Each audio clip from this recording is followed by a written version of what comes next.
আমরা যখন কিনা এই ধর্ষণ মামলায় ফাঁসির বিধান করা হলো তখন কিন্তু আমরা দেখেছি যে ইভেন আমাদের ওই যে ইয়র জেনারেশন থেকে তারাই বলছিল যে এটা কিন্তু আলামত শুধু নষ্ট করবে না, আপনি যদি ইদানিংকালের কিছু দেখেন যারা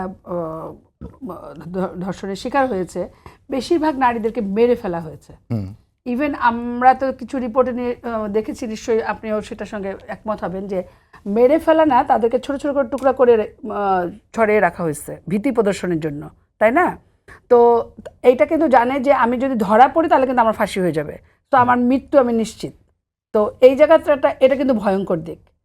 তো ইভেন যখন কিনা এই পরিবর্তনটা হয় তখনও কিন্তু আমরা বলেছিলাম যে এটা করা ঠিক না, মানে ফাঁসির বিরুদ্ধে। আমরা সোজা কথা হচ্ছে ফাঁসির বিরুদ্ধে। অনেক রকমের শাস্তির ব্যবস্থা আছে, বিভিন্ন দেশে বিভিন্ন শাস্তির ব্যবস্থা আছে। আমি জানি না এটা কীভাবে করে দেবে, কিন্তু আমরা ব্যক্তিগতভাবে মনে করি, আমরা যারা মনে করি যে ফাঁসি কখনো সমাধানের জায়গা না।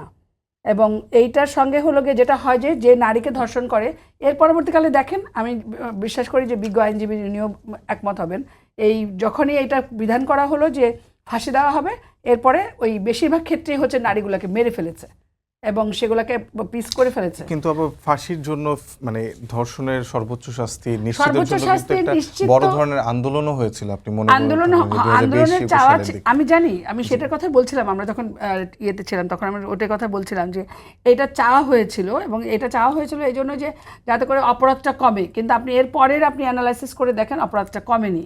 আচ্ছা, এরপরে যে জায়গাটা আমি বলবো যে এইটার একটা উদাহরণ, অল্প সময়ে বিচারের ব্যবস্থা হলো, কিন্তু এরপরে তো আরও 2টা স্টেপ আছে, সেগুলো করতে কতটা সময় লাগবে সেটাও দেখার ব্যাপার আছে। এবং সেই সঙ্গে আপনি দেখেছেন যে যেদিন কিনা এই বাচ্চাটাকে নিয়ে ঢাকায় আসলো তার পরের দিনে আমরা গিয়েছিলাম দেখতে, তার মায়ের সঙ্গে কথা বলার দরকার ছিল, সেখানে আমরা গিয়েছি। তো সেখানে তার মা বলছিল যে এইটা ঘটনা অনেক আগে থেকে ঘটতেছে, তখনও বাচ্চাটার অবস্থা এতটা খারাপ হচ্ছিল না। কিন্তু আমার কথা হচ্ছে যে একজনের রায়টা আমরা দেখতে পেলাম, এর মাঝে বা এই যে এখনও সমাজে যে পরিমাণ অস্থিরতা, নারীর প্রতি সহিংসতা, নারীর প্রতি অত্যাচার করার যে প্রবণতা যেগুলো চলছে, এইটা রাষ্ট্রকে দায়িত্ব নিয়ে বন্ধ করতে হবে। এবং রাষ্ট্রকে শুধু সুরক্ষা, নারীর জন্য সুরক্ষার ব্যবস্থা করতে হবে।